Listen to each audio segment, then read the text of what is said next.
everybody, the Lawn Gnome is here. Are you kidding me? This is what makes my fun meter go.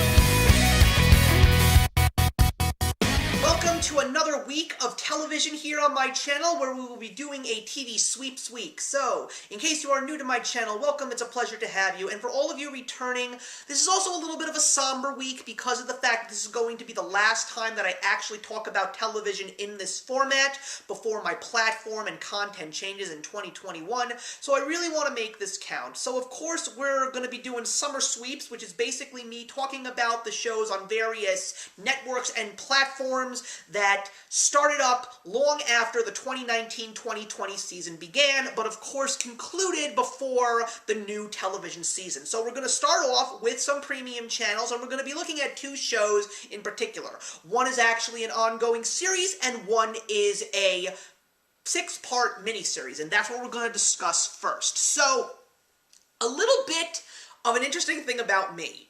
I have only eaten McDonald's food twice in my entire life. That is due to my religious upbringing, and then when I finally decided that it was time to bite the bullet and see what their food tasted like, I tried it, and I personally thought that it was some of the most disgusting food that I ever ate, and my exact words when I had a Big Mac were, "There is no love in this burger, I can make one so much better." So, we're talking about the 6-part documentary series McMillions, which was the story of the conspiracy of the McDonald's Monopoly contest, and this was something that I personally remember seeing advertisements for. Part of me wanted to try and find ways to play it without having to buy any food from the store when I was younger, but what I didn't know was the outcome of the contest and the fact that there were some real scary people that manipulated the game to make sure that certain people won the money and nobody else did. The whole ladder going from the bottom all the way up to the mastermind behind it, how the game pieces were found, how the game got rigged, how they tried to make it look as if it wasn't something that was happening in front of people's eyes, and the fact that it all started around this one rookie FBI agent in Jacksonville, Florida, who saw a sticky note on an experienced agent's desk and said, "What is this? I'm interested in trying to figure out this case." And my goodness, did he step into something big. Though what's kind of funny is, while I remember seeing the advertisements for the Monopoly game, I don't actually recall all of the events that had these federal agents taking down these people that were really rigging this game and coming out with all the money. I did not actually hear about that.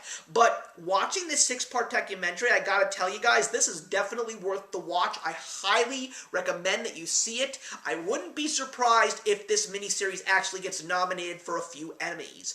But the last thing that we're going to be discussing today is the long-awaited 3rd season of HBO's show Westworld, starring a fantastic cast including Evan Rachel Wood, Tessa Thompson, Tandy Newton, the forgotten Luke Hemsworth, as well as Jeffrey Wright, and some new people including Aaron Paul, and of course the great Ed Harris as the Man in Black. So, of course, I was really excited to see this show come back because I have really been interested in this truly great science fiction epic, and I was very excited to see what the season was going to hold because of the trailers, the fact that we were actually going to see Dolores in the real world continuing on her mission, but more importantly, all of the things that she had done to truly manipulate others to follow her cause, the fact that she was trying to hunt down this massive supercomputer and turn the whole world into chaos, and the fact that so many people have to dive deep within their souls, even though they may be artificial, to try and figure out what is right and what is wrong.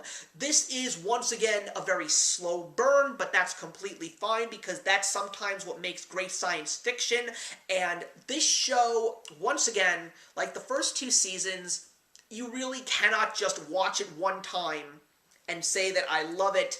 This one is a show that really has to stew. One of the few things that I love about this show is the fantastic acting from everybody. In regards to the show this year, I think the ones that really shined this year were Aaron Paul, especially coming in brand new as Caleb. Of course, you know him from Breaking Bad, and he has not skipped a beat in regards to his acting talent. But also, I really loved Tessa Thompson in this story because there's just so many layers to her in this new season, and I am just so excited to see where these characters are going to go because this show is still far from over, and especially with the cliffhanger ending that we got involving Ed Harris's character, I cannot wait to see where this show goes in season 4. So that's it, everybody. Those are the shows in the streaming platforms that I want to review for you today. Please put your comments in the box below and let's discuss, and I will see you in the next episode. Hey, thank you so much for stopping by my channel today. If you're new here and want to see more of what my channel has to offer, please click on the link to my last video, or hit that subscribe button to be kept up to date with all of my uploads. Content of all sorts is posted here quite often, so trust me, you do not want to fall behind. I will see you in the comments, and actions speak louder than words.